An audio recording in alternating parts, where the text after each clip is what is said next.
Welcome to Push to Pass podcast with JP Murray, a discussion about business, racing, sports, and life.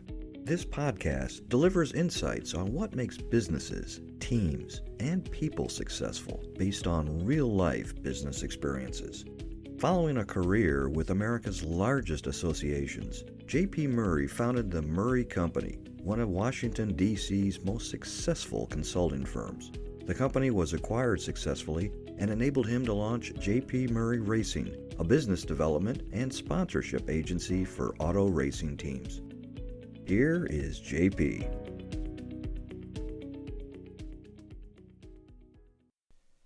Hello there, it's great to be with you. I want to cover 4 things that I've been thinking about and I've learned, and I want to pass them along to you. First of all, I spent way too much time in my former life battling rivals. I even made them up if they didn't really exist. Actually, hunting for the Loch Ness Monster. Spent too much energy and time looking for people to compete with when it really didn't matter what they did. It was more about what we were trying to accomplish. Number 2, I learned that ego gets in your way too much. You don't make the call, or you don't make the pitch, or you don't do the outreach because actually you're afraid of hurting your ego. Phone fear is much more about ego than anything else because you make up these things about what's going to happen and they never do happen. And it's all about how that might affect your ego. So if you can put your ego aside or you can give it a little bit of distance, you're going to be way more effective in my view.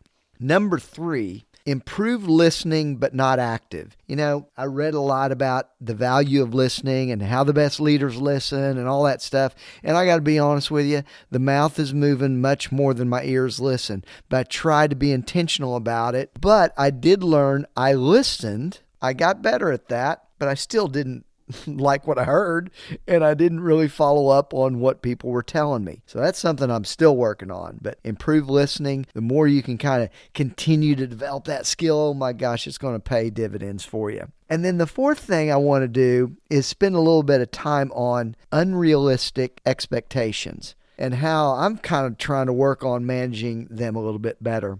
Yesterday, I called my brother Chris, and I proceeded to complain about everyone and everything. He listened. He's good at that.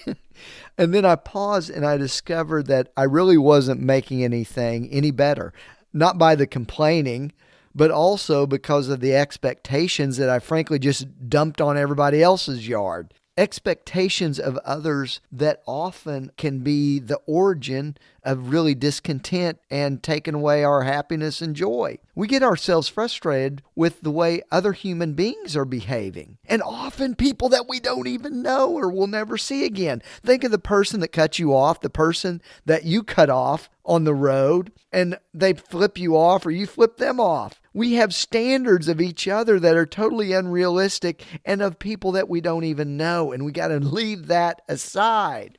And if we just move it in just a little bit closer, it also addresses our circle of influence, and it still holds true. We need to adjust those expectations. And I'm not saying there aren't basic things that we expect or have of others that we agree to and that we have understandings about. That's how business works. That's how people collaborate. It's certainly needed.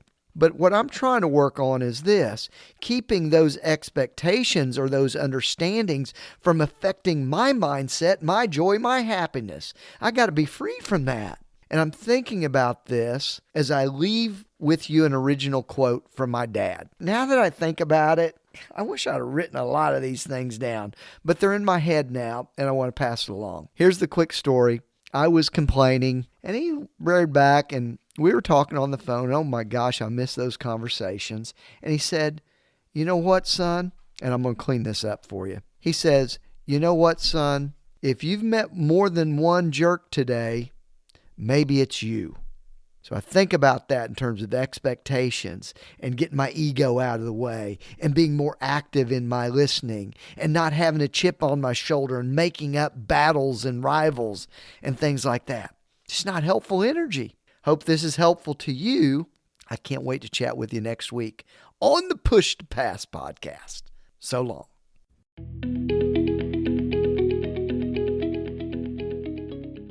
Thank you for listening to the Push to Pass podcast with JP Murray, a discussion about business, racing, sports, and life. If you would like to sponsor Push to Pass, send an email to jp@jpmurray.com. Follow JP on Twitter, LinkedIn, Facebook, and YouTube. His website is jpmurray.com. Until next time, push yourself to pass the competition. Thanks for listening.